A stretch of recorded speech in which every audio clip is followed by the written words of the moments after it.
सपा मुखिया अखिलेश यादव ने कर दिया अब तक का सबसे बड़ा दावा। यूपी विधानसभा चुनाव में बेईमानी से जीती थी बीजेपी, अखिलेश ने दिया बड़ा सबूत। सामने आया ऑडियो, क्या अखिलेश करेंगे जांच? कुछ समय पहले मुख्य चुनाव आयुक्त राजीव कुमार ने कहा था कि इलेक्ट्रॉनिक वोटिंग मशीन यानी ईवीएम की विश्वसनीयता के खिलाफ शिकायत करने वाली पार्टियों ने भी इसी मशीन का इस्तेमाल करके चुनाव जीता है। बता दें, कई राजनीतिक दल चुनाव के बाद ईवीएम हटाकर बैलेट पेपर के इस्तेमाल की बात कहते हैं। ईवीएम से छेड़छाड़ किए जाने के आरोपों पर एक सवाल के जवाब में राजीव कुमार ने कहा, अगर ईवीएम बोल सकती होती तो शायद कहती, जिसने तेरे सर पर तोहमत रखी है मैंने उसके भी घर की लाज रखी है। उन्होंने कहा, जनप्रतिनिधित्व कानून में संशोधन के बाद ईवीएम का इस्तेमाल लागू हो गया है, इसलिए कानून को लागू करना चुनाव आयोग की जिम्मेदारी है। बता दें, पूर्व सीईसी सुनील अरोड़ा ने भी ईवीएम पर सवाल उठाने वाली पार्टियों की आलोचना करते हुए कहा था कि इसे राजनीतिक फुटबॉल के रूप में इस्तेमाल नहीं किया जाना चाहिए। राजीव कुमार ने याद किया कि चुनाव आयोग ने समाचार पत्रों में एक विज्ञापन प्रकाशित किया था जिसमें विपक्ष के विभिन्न दलों का विवरण दिया गया था जिन्होंने मशीन का उपयोग करके चुनाव जीते हैं। बता दें, 2024 का चुनाव जैसे जैसे नजदीक आ रहा है वैसे वैसे सभी राजनीतिक पार्टियों ने अपनी कमर कसनी शुरू कर दी है। फिर चाहे वह कांग्रेस हो या फिर बीजेपी या समाजवादी पार्टी। बीजेपी तो वैसे भी सत्ताधारी दल है, वह हर चुनाव को जी जान लड़ती है, फिर चाहे वह चुनाव छोटा हो या फिर बड़ा।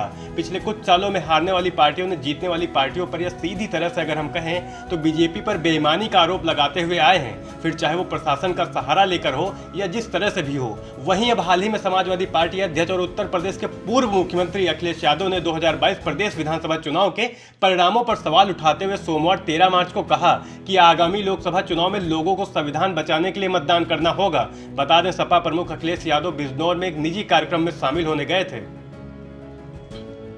इस दौरान मीडिया से बातचीत करते हुए उन्होंने आरोप लगाया कि पिछले साल हुए प्रदेश विधानसभा चुनाव में बीजेपी और प्रशासन ने मिलकर विपक्ष के जीत रहे उम्मीदवारों को बेईमानी कर हरा दिया था। उन्होंने कहा, इस बार लोकसभा चुनाव में देश के लोगों को संविधान बचाने के लिए मतदान करना होगा। सपा मुखिया ने धामपुर विधानसभा सीट पर चुनाव लड़े नईमुल हसन का जिक्र कर बताया कि 203 वोट से जीत रहे हसन को हारा हुआ घोषित कर दिया गया।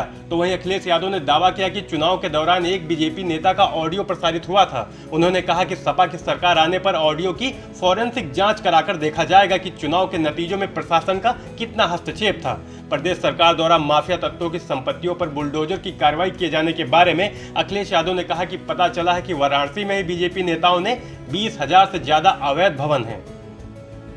प्रदेश सरकार द्वारा माफिया तत्वों की संपत्तियों पर बुलडोजर की कार्रवाई किए जाने के बारे में अखिलेश यादव ने कहा कि पता चला है कि वाराणसी में ही बीजेपी नेताओं के 20,000 से ज्यादा अवैध भवन हैं। अखिलेश यादव ने सवाल किया कि प्रदेश सरकार अपनी पार्टी के उन नेताओं पर कब बुलडोजर चलाएगी जिन्होंने अवैध कब्जे कर रखे हैं। उन्होंने आरोप लगाया कि सरकार बुलडोजर के सहारे विपक्ष पर हमला कर रही है। नेशनल न्यूज नाउ के लिए सूरज वर्मा की रिपोर्ट।